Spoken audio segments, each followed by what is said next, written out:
हम आपके अनछुए पहलुओं को आज जान रहे हैं इस वीडियो में। आप अनाथ आश्रम खोलने वाले थे, जैसा कि पता चला है। आपने उसके लिए पैसा भी कलेक्ट करके एक अच्छा अमाउंट रखा था, और शायद आपने किसी को दे रखा था वो पैसा। और पता चला कि जब आश्रम खोलने को लेकर के जब चीज़ों की रिक्वायरमेंट शुरू हुई, तो आप परचेजिंग के लिए वो शख्स गए, या जो भी चीज़ें हुई उस दौरान आपके पैसे को हड़प लिया गया या कहा गया कि लूट हो गई पैसे की। क्या ये भी बात सच है? हम पढ़ाते थे तो दिन भर में 13 घंटा पढ़ाते लग जाता है। तो हम जो भी फी आती थी हम उसमें बस अपने खर्च भर कर रख लेते थे, और कहते थे भैया हमको इसमें अनाथ आश्रम खोलना है, ये पैसे रख लो, ये सारी चीज़ें करना है। तो उन लोगों ने कहा कि सर अचानक तो पैसे आ नहीं रहे हैं, धीरे धीरे आप मेरे पास रखते जाइए और हम इसको एक बड़ा अमाउंट हो जाएगा तो हम लोग ये करेंगे। हम देते गए।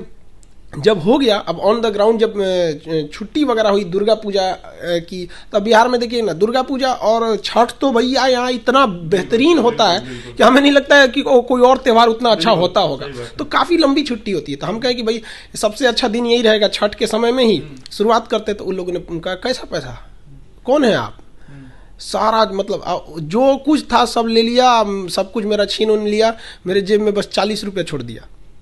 हमको बड़ा अजीब सा लगा हमको, मतलब सोचिए कि हम उस वक्त वहाँ खड़े थे, बस जेब में बस 40 रुपये था, और घर लौटने के लिए 90 रुपये चाहिए थे, नहीं लौट पाए थे। फिर कहे कि अब नहीं, अब लौटेंगे भी नहीं यहाँ पे। फिर ये बड़ा दुख होता है, ये सब चीज़ों को देखते हैं लोग। तो अब दिल को तकलीफ ना अपने ही पहुंचाते हैं, वरना गैरों को पता है क्या ये दिल दुखता किससे। बिहार को ना, बिहार के लोग नहीं, मतलब ऐसा कर दिया आपस में ना कि मतलब बहुत दिखने में अजीब सा लगता है कि ये मानव ही हैं ये लोग।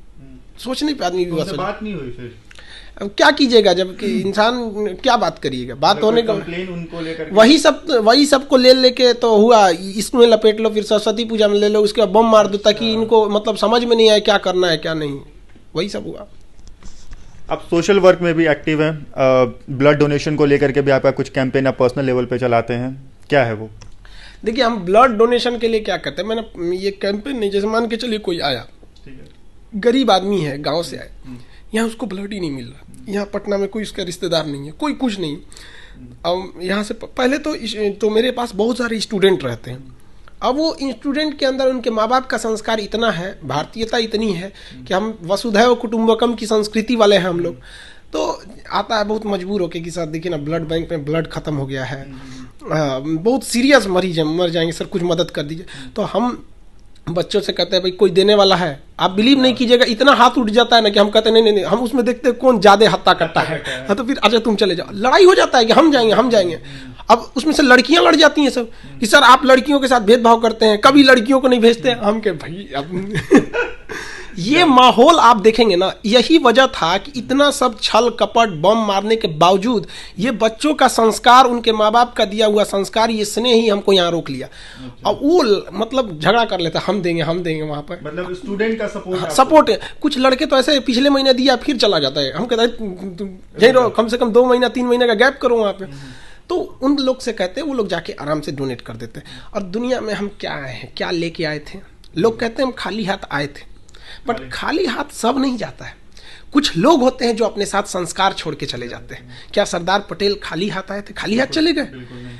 तो हमें खाली हाथ आते जरूर हैं, लेकिन कोशिश ये करना चाहिए कि जब जाएं तो एक संस्कार, एक प्रेरणा छोड़ के जाएं आने वाली पीढ़ियों के लिए। तो हम ये चाहते हैं जब आया इंसान तो हिंदू मुस्लिम ऊंच नीच जाति धर्म को छोड़कर एक मानवता की जीवन जिए, हमेशा दूसरों के काम में आए। भगवान देख रहा है, भगवान को आप जाके कहिएगा 150 रुपया का पेड़ा चढ़ा देंगे, कहीं जाके कहिएगा मजार पे चादर चढ़ा देंगे।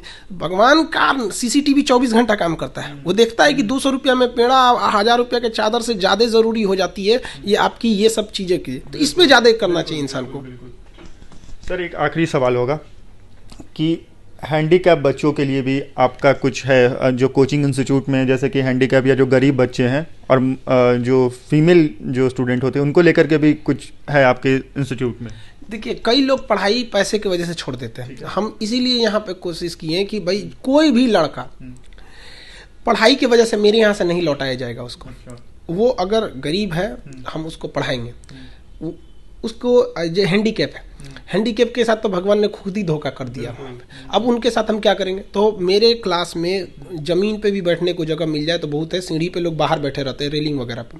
लेकिन जो हैंडीकेप लड़के हैं, जो अनाथ हैं, इन लोग को एक स्पेशल सीट रहती है, वो भी फ्रंट के जो 4-5 सीटें रहती हैं, आगे की जो रिजर्व होती है। जैसे कैसे बड़े बड़े कन्वेंशन में जाएगी तो मंत्री जी के लिए सीट रहती है, हमारे यहाँ मंत्री जी के लिए नहीं रहती है। जो गरीब अनाथ जो असहाय हैं उनके लिए सीट रहती है, बाकी किसी के लिए सीट कंफर्म नहीं रहती है, लेकिन उनके लिए कंफर्म सीट रहती है। और वो लोग के अंदर भी पढ़ने का शौक है, लेकिन अगर कोई असहाय है, गरीब है, अनाथ है, तो क्या उसको फीस के लिए भी लौटा देंगे यहाँ पे? नहीं। तो हमारे यहाँ जब तक हम रहेंगे कोई लड़का हमारे यहाँ पैसे की वजह से नहीं लौट सकता है। खान सर का आने वाले टाइम में एक एम क्या है? बस एक एम जानना चाहूँगा। भाई देखिए, भारत माँ की जो आंचल है ये आंसुओं से भीगा न रहे, हर व्यक्ति यहाँ खुशहाल रहे। और इसको कैसे आप खुशहाल कर सकते हैं? सरस्वती एक ऐसी चीज है ना जिसकी न कोई चोरी कर सकता है न कुछ। तो हम शिक्षा को इतना सरल और इतना सस्ता बना देना चाहते हैं कि हर व्यक्ति को शौक हो कि वो पढ़ सकता है। आज भी कई लड़के क्लास देखते हैं, या कई तो गार्जियन लोग कहते हैं कि हम अपने मतलब उनको शौक है, उन्होंने अपने बच्चे को कहीं काम में लगा दिया था, छुड़वा के नहीं यहीं जाओ पढ़ो, अभी पढ़ो। तो जिस दिन शिक्षा हो जाएगी तो शिक्षा की जब ज्योति जलेगी तो कोना कोना प्रकाशित होगा। तो शिक्षा की जब ज्योत जलेगी तो कोना कोना रोशन होगा, ये खान सर के जो स्टेटमेंट है, इनका जो मैंने नाम रखा है वो a teacher with a satirical way of teaching. तो आज खान सर से हमने बातचीत किया और उनके अनसुने पहलुओं को हमने इस वीडियो में आपको बताने की कोशिश की है।